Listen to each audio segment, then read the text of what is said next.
Theoretically, and even much more paranoid conspiratorial phone call. Interview.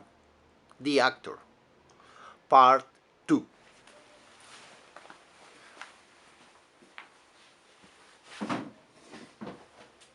Hi, I'm Jorge Villacorta.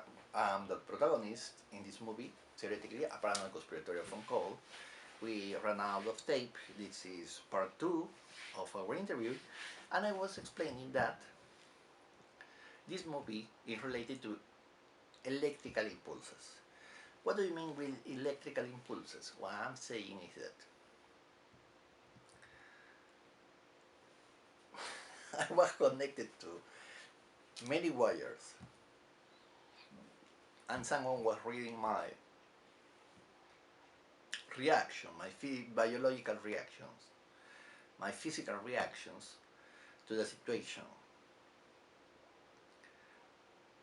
And these people, the director among them, would suggest something to me. So what we were looking at in the movie at the end, in the product, is a number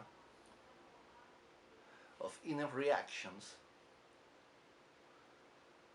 but we're not looking at the inner reactions. We are not looking at the graphic. We are looking at the image my body reactions create. Let's say that we are not human beings, but figures. When I say that human being as a figure, I mean that if you're a human being,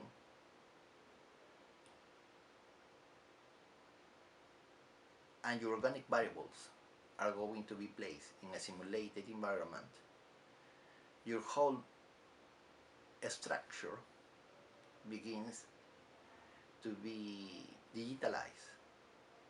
So you become a number.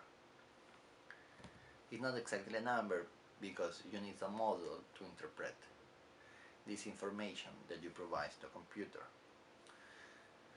But in a way, simplifying, you are a number, you are data. So an actor is data if you are in a simulated environment.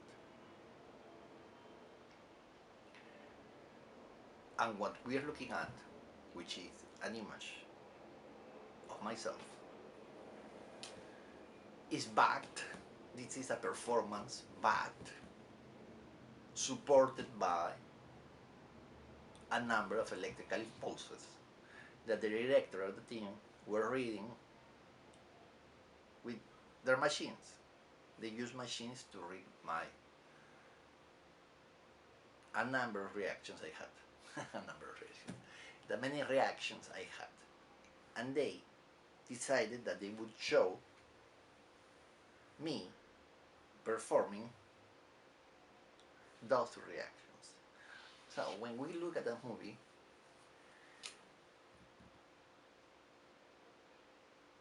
we are looking at a collage of different moments. Well, post-production helped a lot, allowing these images to look like just one. But I have had to perform carefully a longer time than the one you see when watching the movie. And these little shots has been pasted and you see the whole movie. But that's my point. I didn't need to study that because I would feel frightened anyway if I were in front of an interrogator that thinks that he has a right to keep me as a prisoner. So in that sense, I understood perfectly what the boss, who is an intelligence officer, would feel.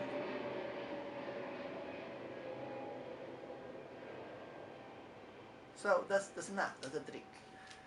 The other thing that allows me to be here, that I know the producers, that I know the director, that I know the technicians, that my other social relations that allow me to be an actor who participates in this excellent project is something else.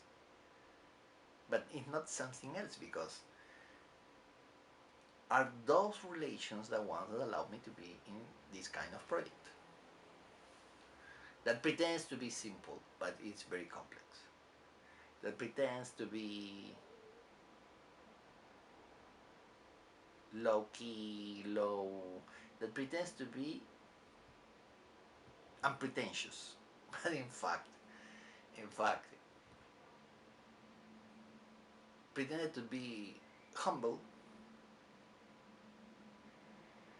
In this case, it's just that, a pretension. It's not something real.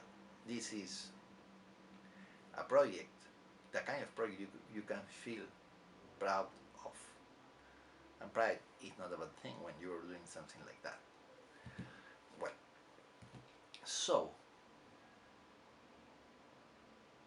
my main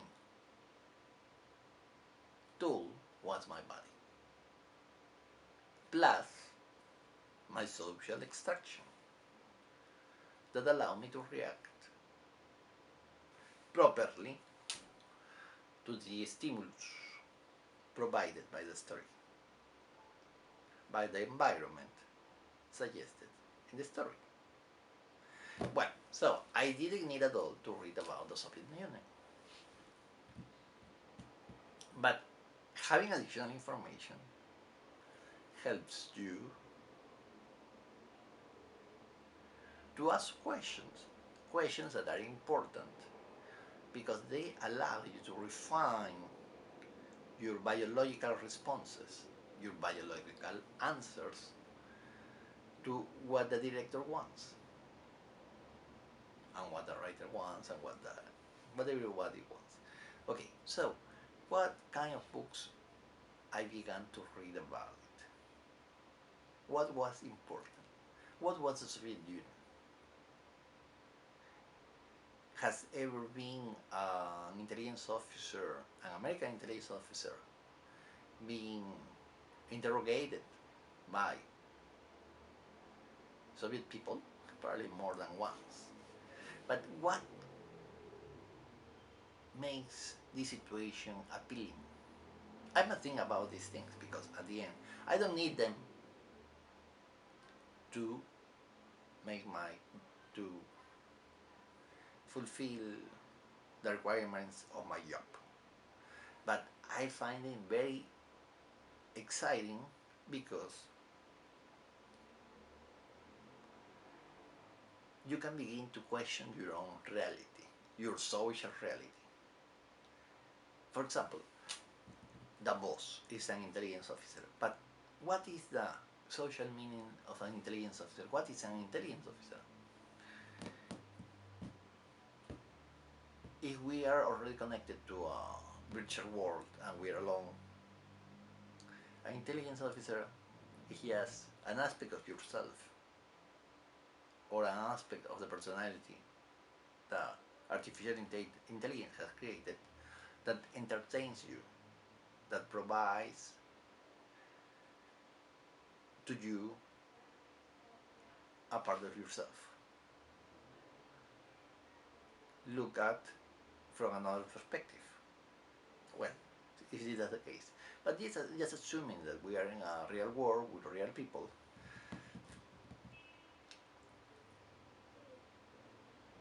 and if you have seen the previous movies, theoretically a paranoid conspiratorial phone call, theoretically an even more paranoid conspiratorial phone call, theoretically and even much more paranoid conspiratorial phone call, this is a movie we are talking about, you will understand that